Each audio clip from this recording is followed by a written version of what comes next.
Hai teman-teman, selamat datang di channel artikel YouTube. Channel pertama cerita Kenshin. Kali ini admin upload lagi ya. Terima kasih. Kisah pemuda kaya, anak bos besar, pemilik 73 perusahaan, yang menjadi cleaning service. Episode 802, menangisnya bos-bos perusahaan. Melihat kondisinya Kenshin, di saat bersamaan itu, di rumahnya Kenshin sendiri.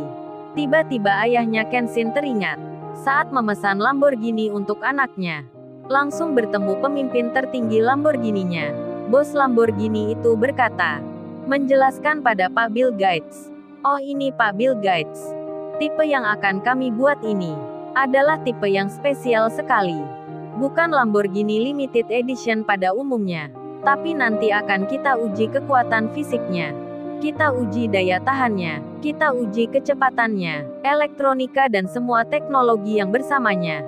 Kira-kira satu mobil Lamborghini untuk tuan muda Kenshin putranya akan membutuhkan 1 tahun lamanya untuk pengujiannya. Bukan hanya mewah tampilannya, tapi kita buat mobil itu kuat sepenuhnya. Seperti keinginan dari Pak Bill Gates. Pak Bill Gates pun menjawabnya, kalau gitu tak mengapa, buat saja lama tak masalah.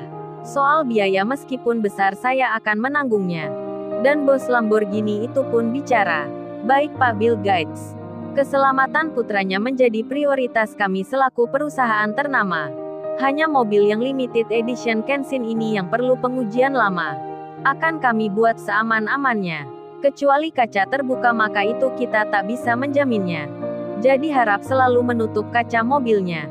Karena kaca yang akan kita buat ini akan tahan terhadap segala tekanan dan benturan meski itu sangat keras sekali.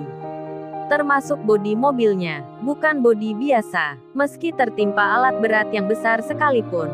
Katakan kontainer itu yang beratnya berton-ton akan kuat ditahannya. Bos Lamborghini sambil menunjuk kontainer pengiriman mobil-mobil produksinya. Bos besar pun melihatnya, dan kini di rumahnya, ketika mendapat kabar tentang Kenshin, yang mobil Lamborghini-nya, kejatuhan kontainer proyek di desa. Bos besar sedikit agak tenang. Kalau Kenshin bisa selamat. Tapi sayangnya, mobil Lamborghini Kenshin memang kuat menahannya. Tapi saat itu Kenshin membuka kaca mobil sampingnya. Hingga sebuah lempengan besi kecil terlempar dari kontainer itu. Masuk ke mobilnya mengenai tangan sebelah kirinya Kenshin. Kenshin terluka, terkena benturan kerasnya. Kakinya pun tak luput pula.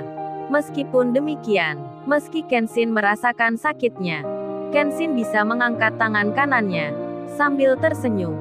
Kenshin memberikan tanda, mengangkat jari jempolnya, menunjukkan ia selamat. Menangislah Pak Henry, Pak Michael, Pak Chandra, Pak David Bang Hotman, Pak Mori, serta bos-bos lainnya.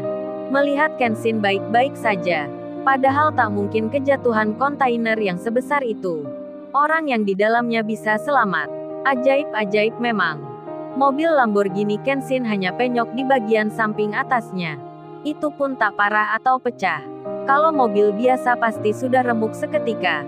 Sebab di kontainer yang besar itu, di dalamnya ada muatan besi yang banyak sekali. Alat-alat berat pun dikerahkan.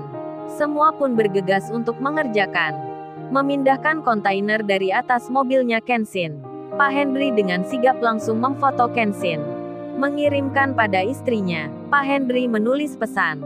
Mama dan Kauri tak usah khawatir tentang menantu kita. Suami Kauri selamat. Sampaikan pada Kauri. Ini fotonya. Sudah papa mau ikut mengevakuasi. Mama jangan telepon papa dulu. Jangan pula ke sini. Mamanya Kauri pun melihat pesan WhatsApp dari Pak Henry. Langsung saja mamanya Kauri bersujud syukur jadinya. Kauri melihatnya. Kauri pun bertanya, ada apa ma memangnya? Mamanya pun bicara, ini Kauri menantu mama Kenshin selamat. Kamu lihat fotonya. Kauri pun melihatnya. Histeris langsung dirinya. Menangis senang sekali. Bersujud syukur pula Kauri, melihat Kenshin yang tersenyum. Meski di atas mobilnya, ada kontainer besar yang menjatuhi. Lain Kauri lain si Rena Larazati. Rena belum mendapat kabar tentang Kenshin. Yang selamat hanya mengalami luka tak mengancam nyawanya. Si Rena yang panik resah dan gelisah karena diberi kabar Niken langsung menyuruh sopir rumahnya untuk mengantarnya ke tempat Kenshin. Rena tak sanggup mengemudi sendiri, karena hatinya sedang tak menentu. Rena yang tak sabar menunggu Niken datang, langsung saja berangkat. Sopirnya pun bicara dalam hatinya, apa Nona Rena ini sudah menikah? Kok sampai panik begini mukanya?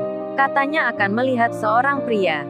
Sopirnya tak diberitahu kalau itu Kenshin, seorang yang pernah datang ke sini. Rena hanya bilang untuk cepat diantarkan ke tempat yang dimintanya. Sopirnya masih saja berbisik di hatinya. Curiga jangan-jangan Nona Rena sudah jadi istrinya laki-laki itu. Siapa ya pria yang beruntung itu? Nona Rena ini kan kaya. Pemimpin perusahaan pula. Kok bisa memperhatikan seorang pria? Seperti saat ini paniknya. Singkat cerita berangkatlah si Rena. Niken pun menyusulnya. Sedang Kaori tak henti-hentinya bersyukur. Kaori pun teringat langsung. Tadi meminta Kenshin agar memakai Lamborghini-nya sendiri. Akhirnya tak sia-sia permintaannya. Sebab sedikit banyak Lamborghini itu bisa menyelamatkan Kenshin dari mara bahaya. Begitu pula dengan bos besar sendiri yang mendapat kabar tentang Kenshin yang selamat. Bos besar pun bersyukur sekali akan mengundang anak-anak yatim piatu ke rumahnya. Bos besar berkata pada mamanya Kenshin. Mamanya Kenshin yang belum tahu tentang kejadian itu, karena memang sengaja tak diberitahu. Ayahnya Kenshin bicara, Mama dan kamu Nita, besok ayah akan meminta 1000 lebih anak yatim piatu datang ke rumah ini. Ayah akan memberikan santunan pada mereka secara langsung. Ayah lagi senang, ayah sedang bersyukur. Nita pun bertanya, ada apa ayah memangnya? Biasanya kan ayah memang memberikan santunan pada anak-anak yatim piatu ke tempatnya masing-masing. Tapi kali ini kok ayah ingin mereka datang ke sini? Apa perusahaan ayah mendapat keuntungan yang besar? Mamanya Nita pun juga bicara begitu. Berkata hal yang sama dengan Nita. Pak Bill Gates pun menjawabnya. Tidak Nita, tidak Mama.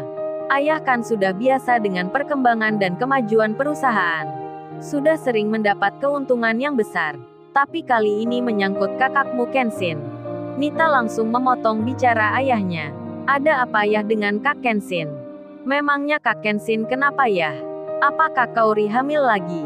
Nita punya keponakan lagi. Mamanya Nita pun juga berkata begitu. Ayahnya pun bicara, bukan itu Nita, tapi kakakmu Kenshin telah selamat. Kakakmu masih hidup. Kaget Nita dan mamanya. Langsung saja mamanya Kenshin bertanya. Lo ayah ini sedang bicara apa? Bicara apa memangnya? Kenapa dengan anak kita Kenshin? Kenapa ya ceritakan? Tak sengaja Pak Bill Gates bicara begitu. Hingga mamanya Kenshin menjadi panik dan khawatir. Begitu pula dengan Nita adiknya Kenshin, yang bertanya langsung pada ayahnya. Pak Bill Gates pun bercerita tentang kejadian yang menimpa Kenshin. Sembari ditunjukkan foto Kenshin yang selamat. Melihat foto itu, jadi tenang lagi mamanya Kenshin dan Nita. Langsung pula mereka bersyukur. Kaori pun menelpon Kenshin. Meski dilarang ayahnya, Kaori nggak sabaran.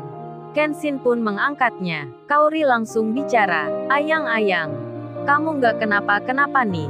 Apa kamu baik-baik saja? Aku kesana ya melihatmu. Aku khawatir banget nih denganmu. Kenshin menjawabnya. Kaori, kamu sudah tahu rupanya. Ya sudah, kalau sudah tahu, kamu jangan ke sini Kaori. Aku kan selamat. Ini bisa mengangkat teleponmu. Di rumah aja Kaori.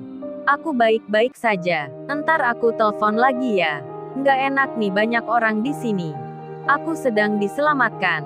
Masa romantisan sama istriku di rumah. Kenshin bercanda. Kaori pun tersenyum mengiyakan. Kaori lalu menutup teleponnya. Di sela itu Kenshin menelpon Iwan sebentar. Iwan pun mengangkatnya. Iwan yang di rumah bersama Ririn menjawabnya. Halo bro, ada apa bro? Kenshin bicara. Wan lu entar kalau keluar, tolong ambilkan pesananku di tempat biasanya. Soalnya aku tadi sudah janji mengambilnya. Iwan pun membalasnya. Oh beres bro, siap, aku akan ambilkan. Kenshin pun langsung bilang. Ya sudah Wan kalau gitu. Thank you Wan. Kenshin menutup telepon. Singkat sekali bicaranya Kenshin. Ririn pun bertanya.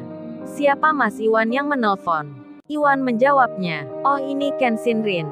Kenshin yang menelpon. 5 menit kemudian, si Rena Larazati, yang punya Lamborghini, yang sedang dalam perjalanan ke proyek desa, menelpon Iwan. Iwan pun mengangkatnya. Rena langsung bicara. Mas Iwan, gimana sekarang keadaan Kenshin? Apa sudah dievakuasi? Aku ini perjalanan ke sana. Akan melihat kondisinya. Nada Rena yang menelpon terdengar menangis dan panik. Ketakutan dan khawatir. Iwan pun terkejut jadinya. Langsung pula bertanya. Ririn di sampingnya Iwan. Iwan berkata, "Loh Mbak Rena, bicara apa memangnya? Kenshin kenapa?" "Nggak ada apa-apa dengan Kenshin. Barusan Kenshin menelponku." Rena menyahutnya. Mas Iwan ini gimana sih kok pakai bercanda? Apa Mas Iwan nggak tahu kabar tentang Kenshin? Teman dekatnya kok nggak tahu? Aku serius nih bertanya. Jangan bercanda begitu. Ini fotonya aku kirimkan. Iwan pun menerima di WhatsApp-nya. Dilihat olehnya bersama Ririn. Iwan pun kaget dirinya. Ririn histeris jadinya. Kenshin dikiranya meninggal karena mobilnya kejatuhan kontainer yang besar. Iwan pun bingung bercampur takutnya. Kemudian Iwan bicara pada Rena yang masih tersambung. Tapi Mbak Rena, barusan Kenshin menelponku. Itu suaranya Kenshin bukan orang lain. Aku sangat mengenalnya. Benar sekali itu, aku tak bercanda. Atau jangan-jangan, itu arwahnya Kenshin. Kenshin sudah meninggal. Rena pun marah pada Iwan. Tak terima Kenshin dikata meninggal. Sementara itu Julia dan papinya, serta pula Diana anaknya, langsung pula terbang dengan private jetnya untuk melihat Kenshin. Sedang Levana dan Diana akhirnya pun tahu pula berita tentang Kenshin. Mereka langsung mencari rumahnya Kenshin. Lalu, bagaimana kisah selanjutnya? Subscribe channel ini untuk episode berikutnya. Terima kasih.